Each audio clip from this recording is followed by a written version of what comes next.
కర్నూలులో అంతే, 1, 2 చాలా తక్కువ మందికి.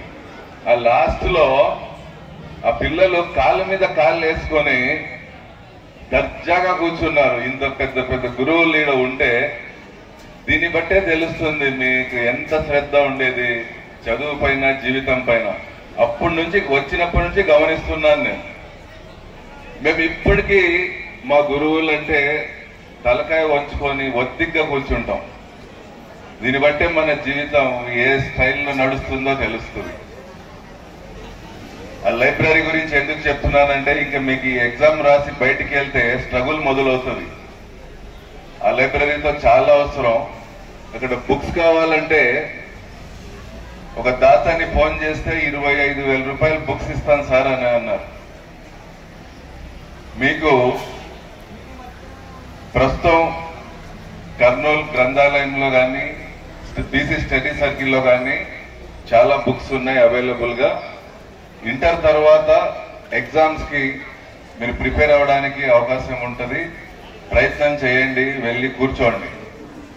అలాగే మాది కడప జిల్లా చెన్నూరు మండలం, పెన్నా నది పక్కనే ఉంటుంది మా ఊరు. నాది డిగ్రీ అయిపోయింది, ఫైనల్ ఇయర్ చేస్తున్నా. ఎక్సైజ్ కానిస్టేబుల్ కి అప్లై చేశాను. డీడీ 20 రూపాయలు కట్టాలి. 20 రూపాయలు కట్టడానికి కూడా మా అన్న చాలా కష్టంగా ఇచ్చాడు. ఈ మధ్యలో ఒకరోజు ఇంట్లో పొద్దున్న పూట టిఫిన్ చేస్తున్నాం. నాకు పెరుగు ఎక్కువ గడ్డలతో వేసుకొని తినడం ఇష్టం. ఏమోదినా ఈరోజు పెరుగు లేదే, ఓన్లీ మజ్జిగ వేసావు అని అడుగుతున్నా. ఇమీడియట్ గా మా అన్న పక్కన నుంచి, వయసు వచ్చిన పిల్లోడు 10 రూపాయలు సంపాదిస్తే కదరా ఇంట్లో జరిగేది అన్నాడు. దయచేసి వినండి నాన్న, ప్రతి ఒక్కరూ వినండి. ఇంతలోనే మా వదిన, అన్న పెరుగు పాలోడికి డబ్బులు గట్టక తక్కువ వేస్తున్నాడు అని అన్నారు. ఇది ఇక్కడున్న ప్రతి ఒక్కరి కుటుంబంలో తల్లిదండ్రులు ఫేస్ చేస్తూ ఉంటారు. మీకు తెలిసి తెలియని వయసు అనుకోవాలా, లేక ఎంజాయ్ చేయాలనే మనస్తత్వం ఉన్న విద్యార్థులాగా అనుకోవాలా, అది మీరు తెలుసుకొని బ్రతుకుతారు అనే ఉద్దేశంతో నా ఒక చిన్న అనుభవం మీకు చెప్పాను. అలాగే పని చేయాలి అంటే ఆ ఇసుక, పెన్నా నదిలో ఇసుక టిప్పర్స్ కి ఇసుక వేస్తారు. అటు పోలేం, డిగ్రీ చదువుకున్నాం, ఊర్లో సిగ్గు. అటు తమలపాకు తోటలో తమలపాకులు కోసి దాన్ని కట్టలాగా చేసి పంపిస్తాం. అటు పోయినా సిగ్గు, డిగ్రీ చదివినవరా నీకేంది ఈ పని అని. అలాంటి సందిగ్ధావస్థలో ఉంటాం. అలా కాకుండా మీరు ఈ చక్కటి తిమ్మయ్య సార్ కాలేజీ అనే ఒక ప్రిస్టేజియస్ విద్యా సంస్థలో మీరు చదివారు కాబట్టి మంచి నాలెడ్జ్ తో, మంచి పర్సెంటేజ్ తో బయటికి వెళ్తూ, బయట కూడా అప్పట్లో లేవు, ఇప్పట్లో చాలా చాలా అవకాశాలు ఉన్నాయి. మీ తల్లిదండ్రుల్ని, ముఖ్యంగా మీ నాన్నని, ఎక్కువ కుటుంబాల్లో యజమాని నాన్నే ఉంటాడు, ఆయన పడే కష్టం చూడండి. మీకు చెప్పుకోలేడు, తనివి తీరా ఏడవలేడు, కుటుంబాన్ని లాక్కు రాలేడు, ఒకరి సంపాదన సరిపోదు. దయచేసి నాన్న ఈ మాటలు మైండ్ లో పెట్టుకోండి. అటు చదువుని, ఇటు కుటుంబంలో తల్లిదండ్రులు పడే కష్టాన్ని బ్యాలెన్స్ చేసుకుంటూ, ముందున్న అవకాశాలని ఒడిచి పట్టుకుంటూ, మీ కుటుంబాన్ని మంచి పేరు తీసుకొచ్చి సహాయకరంగా ఉంటారని కోరుకుంటూ సెలవు తీసుకుంటున్నాను. Thank you.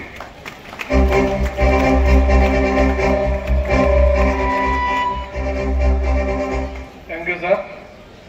ఇప్పుడు శ్రీ లాలా ప్రసాద్ గారు మాట్లాడతారు, కేవీఆర్ కాలేజ్ ప్రిన్సిపల్ సార్. కావాల్సిన టెక్స్ట్ బుక్స్ ఇచ్చారు, నోట్స్లు ఇచ్చారు, తర్వాత బ్యాగ్స్ ఇచ్చారు. ఈ 2 నెలల నుంచి మధ్యాహ్నం మీల్స్ కూడా పెడతా ఉన్నారు. ఇవన్నీ పెడుతున్నారు. మీ నుంచి మేము ఆశించేది ఏమనంటే మంచి రిజల్ట్. ఆ రిజల్ట్ రావాలంటే మీరు ఏం చేయాలి? బాగా చదవాలి. ఉన్నది ఒకే 6 రోజులు మాత్రమే ఉన్నది. ఈ 6 రోజులు మీరు బాగా కష్టపడి, అంటే ఇప్పుడు ఈ ఫంక్షన్ చేయాలంటే చాలా ఆసక్తిగా ఇంట్రెస్ట్గా వచ్చారు. అదే ఇంట్రెస్ట్ ఆ చదువు పైన పెట్టి మంచి రిజల్ట్ తెచ్చి కాలేజీకి మంచి పేరు చేస్తారని ఆశిస్తున్నాను. ఇప్పుడు మీరు 85% టార్గెట్ పెట్టారు. ఆ 85% మీరు రీచ్ కావాలని చెప్పేసి ఆశిస్తూ మీ అందరికీ all the best. Thank you. Thank you sir. Definitely ఈ సంవత్సరం 85% తీసుకొస్తాము.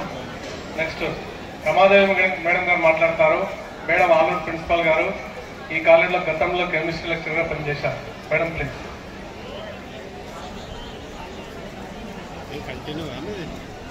వేదిక మీద ఉన్నటువంటి పెద్దలందరికీ, తిమ్మయ్య సార్ గారికి, కృష్ణారెడ్డి సార్ గారికి, పరమేశ్వర్ రెడ్డి సార్ గారికి, లాలప్ప సార్ గారికి, నాగస్వామి నాయక్ సార్ గారికి, రామాన్ సార్ గారికి, అలాగే ప్రభు సార్ గారికి, ముందున్నటువంటి అధ్యాపక మిత్రులందరికీ నా నమస్కారాలు. అలాగే విద్యార్థులకు శుభాశీస్సులు. ముఖ్యంగా ఏంటంటే ఎగ్జామ్స్ దగ్గరకు వస్తున్నాయి, అందరికీ తెలుసు. మీరు ఆ ఎగ్జామ్ ఎలా ప్రిపేర్ అవ్వాలి, ఫస్ట్ ఒక ప్లాన్ చేసుకోండి. దాన్ని ఎలా మనము ఫాలో అవ్వాలి అంటే, మనం ప్లాన్ చేసుకొని కలలు కంటే సరిపోదు. దానికోసం మన ప్రిపరేషన్ ఎలా ఉండాలి, ఏ విధంగా చదువుకోవాలి, ఇది చేసుకోండి. తర్వాత దాన్ని ఇంప్లిమెంట్ చేయండి. తర్వాత మీరు ఎగ్జామ్కి అపియర్ అయ్యి మంచి మార్క్స్ తీసుకొని రావాలి. సో ఫస్ట్ మీరు దీని గురించి కూడా ఒక ఫోకస్ పెట్టుకోవాలి. మీకు మీ స్ట్రెంత్ ఏంటో తెలుసు. అందరికీ ఖచ్చితంగా ఒక్కొక్క దాంట్లో మంచి స్ట్రెంత్ ఉంటుంది. దాన్ని మనము గుర్తించి సాధన చేస్తే మంచి ఫలితాలు అనేటివి మనము తీసుకొని రావచ్చు. అలాగే మీ పేపర్ ప్రజెంటేషన్ కూడా మంచిగా ఉండేటట్టు చూసుకోండి. పేపర్ ప్రజెంటేషన్ బాగుంటే మంచి మార్క్స్ రావడానికి అవకాశం ఉంటుంది. అండ్ ముఖ్యంగా వచ్చేసి నేను లాస్ట్ ఇయర్ ఇక్కడ నుంచి ప్రమోషన్ మీద వెళ్ళాను. ఫస్ట్ ఇయర్ బైపీసీ పిల్లలకైతే నేను తీసుకున్నాను క్లాసెస్, వాళ్ళందరూ ఇక్కడ ఉన్నారనుకుంటాను. అండ్ ఇప్పుడు సెకండ్ ఇయర్ వీళ్ళు ఉన్నారు కాబట్టి వాళ్ళ కోసం కూడా నేను ఇక్కడ రావడం జరిగింది. సార్ ఇన్వైట్ చేశారు. లాస్ట్ టైం నేను రాలేకపోయాను, బట్ ఇప్పుడు వచ్చాను. నాకు ఈ మంచి అవకాశాన్ని కలిగించినందుకు కళాశాల ప్రిన్సిపల్ గారికి, అధ్యాపకులందరికీ కూడా ధన్యవాదాలు తెలియజేస్తూ, మీరందరూ మంచి మార్క్స్ తీసుకొని రావాలని కోరుకుంటూ all the best for your examination. Thank you very much. Thank you madam. ఇప్పుడు బీకేఎం వొకేషనల్ కాలేజ్ ప్రిన్సిపల్ అంటే నాగస్వామి నాయక్ సార్ గారు మాట్లాడతారు. Sir please.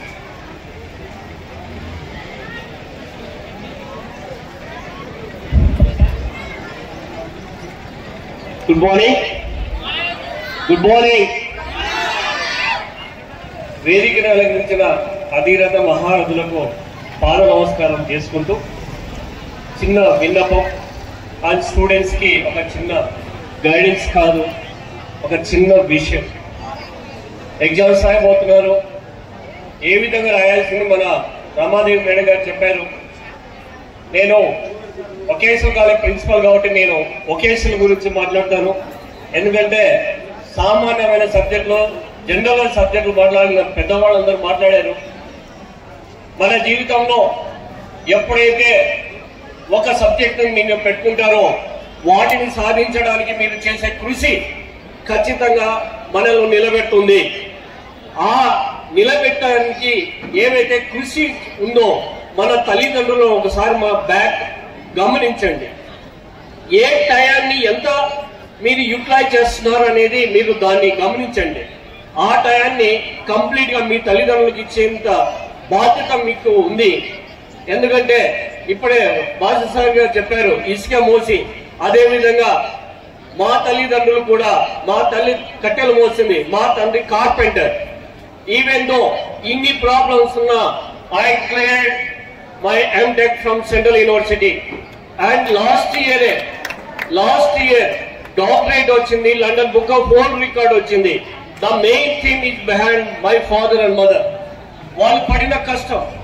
అదేవిధంగా నేను మన ఉస్నాకర్ పాలిమర్స్ లో ఇంజనీర్ గా చేస్తున్నప్పుడు మీలా సత్యనారాయణ పక్కన కూర్చోబెట్టుకొని నా కాలేజీని మన ఇన్స్టిట్యూట్ డెవలప్ చెప్దాము అంటే రాత్రి 4 గంటలకు కూర్చోబెట్టుకున్న వాడు 7 గంటల వరకు మేము డిస్కస్ చేసి ఆ కంపెనీని డెవలప్ చేసినాం.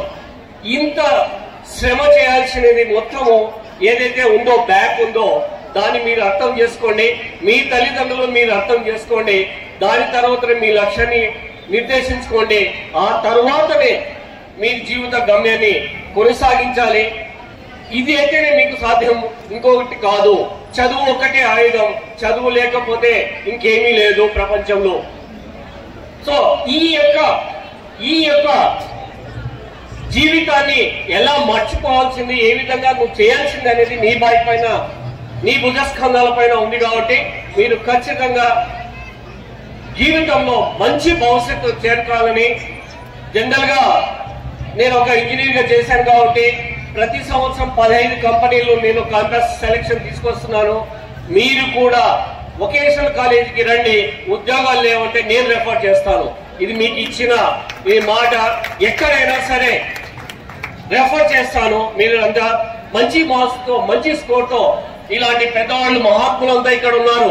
వీళ్ళ యొక్క ఆశయాలు కూడా మీకు హైలైట్స్. మొత్తానికి ఆకాశమే హద్దుగా మీరు ఎప్పుడైతే చేరగలుగుతారో అప్పుడు మేము చేసేది, మేము చూసేది, మీలో ఆనందం చూసి మేము ఆనంద పరవశమై జీవితంలో మాకు ఇది చాలు అని అనుకుంటాం. ఈ వీళ్ళంత ఆలోచన కూడా ఇదే. ఈ ఆలోచనలు నిలబెట్టుకునే బాధ్యత మీదే. మీరందరూ ఈ రోజు నుంచి కూడా ప్రామిస్ తీసుకొని కాలేజీని హైలైట్ కాకుండా మిమ్మల్ని మీరు మలుచుకొని మీ జీవితంలో స్థిరపడాలని ఆకాంక్షిస్తూ, అభిలాషిస్తూ మీ అందరి దగ్గర సెలవు తీసుకుంటాను. నమస్తే, జై హింద్, జై Bharat. Thank you sir. Definitely పిల్లలు రిఫర్ చేస్తాం సార్. ఇప్పుడు సి ప్రభుచరణ్ సార్ మాట్లాడతారు. ఇందాక డాక్యుమెంట్ కి సార్ వాయిస్ ఇచ్చారు, చాలా ఎక్సలెంట్ గా ఉంది సార్. ప్లీజ్ మాట్లాడండి.